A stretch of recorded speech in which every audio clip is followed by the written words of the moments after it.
بسم اللہ الرحمن الرحیم۔ شروع اللہ کے نام سے جو خاص مہربان ہے اور عام مہربان ہے۔ یہ خبر فرعون تک پہنچ گئی کہ مصری کا قاتل موسیٰ ہے۔ فرعون نے حضرت موسیٰ علیہ السلام کو گرفتار کرنے کا حکم دے دیا۔ حضرت موسیٰ علیہ السلام خاموشی کے ساتھ شہر چھوڑ کر مدین ایک قبیلے کا نام ہے جو حضرت ابراہیم کے فرزند مدین کے نام پر تھا۔ یہ بیٹا حضرت ابراہیم کی تیسری بیوی قطورہ سے تھا۔ حضرت شعیب بھی اسی قبیلے سے تھے۔ جس خطے زمین پر یہ قبیلہ آباد تھا اس کا نام مدین پڑ گیا۔ وہاں روانہ ہو گئے۔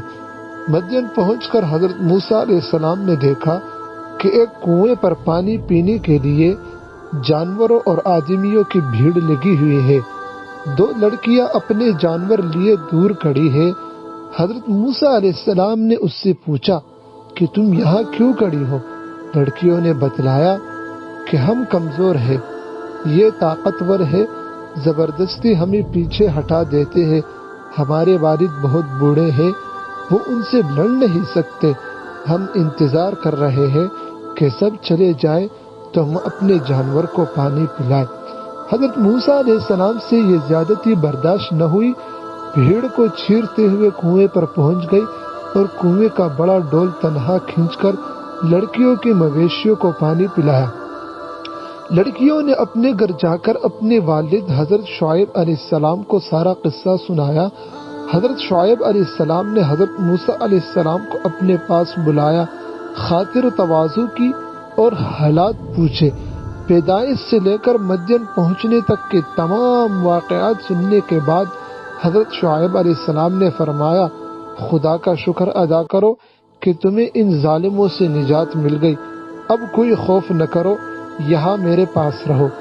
بہادری اور شرافت۔ لڑکیوں میں سے ایک نے حضرت موسیٰ علیہ السلام کی بہادری اور شرافت کی تعریف کی اور باپ کو مشورہ دیا کہ اس مہمان کو مویشی چرانے اور پانی پلانے کے لیے رکھ لیجیے۔ حضرت شعیب نے اس مشورہ کو قبول کر لیا اور حضرت موسیٰ علیہ السلام سے فرمایا، اگر تم 8 سال تک میرے پاس رہ کر میری بکریاں چراؤ تو میں اپنی اس بیٹی کی شادی تم سے کر دوں گا، اور اگر 2 سال اور رہو تو یہی لڑکی کا مہر ہوگا۔ حضرت موسیٰ علیہ السلام وہاں ٹھہر گئے اور بکریوں کی دیکھ بھال شروع کر دی۔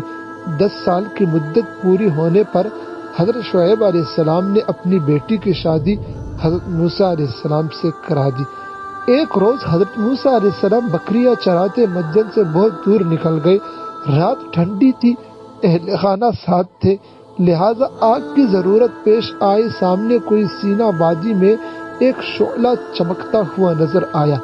پھر موسیٰ علیہ السلام نے اپنی بیوی سے کہا، تو یہاں ٹھہرو، میں نے آگ دیکھی ہے، شاید اس میں سے کوئی چنگاری تمہاری لیے لا سکوں یا وہاں لائی پر کسی رہبر کو پا سکوں۔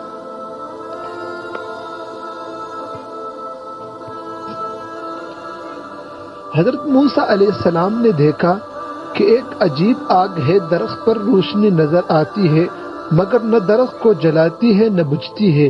یہ سوچتے ہوئے حضرت موسیٰ علیہ السلام جو آگے بڑھتے جاتے آگ اور دور رہتی۔ حضرت موسیٰ علیہ السلام کو خوف پیدا ہوا اور واپسی کا ارادہ کیا۔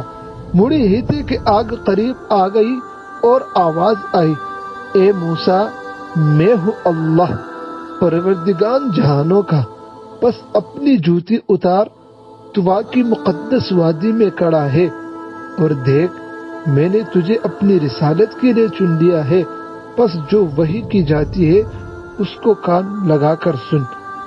حضرت موسیٰ علیہ السلام کے ہاتھ میں بکریاں چرانے کی لاٹھی تھی۔ اللہ تعالیٰ نے فرمایا، اسے زمین پر ڈال دے۔ حضرت موسیٰ علیہ السلام نے ارشاد تعمیل کی، لاٹھی اژدہا بن کر دوڑنے لگی۔ پھر اللہ تعالیٰ نے حکم دیا، اسے اٹھا لے۔ تعمیل حکم میں حضرت موسیٰ علیہ السلام نے بلا خوف اور خطر اژدہے کو پکڑ لیا۔ اژدہا پھر لاٹھی بن گیا۔ پھر اللہ تعالیٰ نے حکم دیا کہ اپنا ہاتھ بغل میں رکھ کر نکال۔ حضرت موسیٰ علیہ السلام نے ایسا ہی کیا، ہاتھ بے حد روشن اور چمکتا ہوا نکلا۔ اللہ تعالیٰ نے ارشاد فرمایا، یہ ہماری طرف سے 2 نشانیاں عطا ہوئی ہے۔ اب جا فرعون اور اس کی قوم کو راہ ہدایت دکھا۔ حضرت موسیٰ علیہ السلام مصر پہنچے اور اپنے بھائی حضرت ہارون علیہ السلام کو لے کر فرعون کے دربار میں حاضر ہوئے۔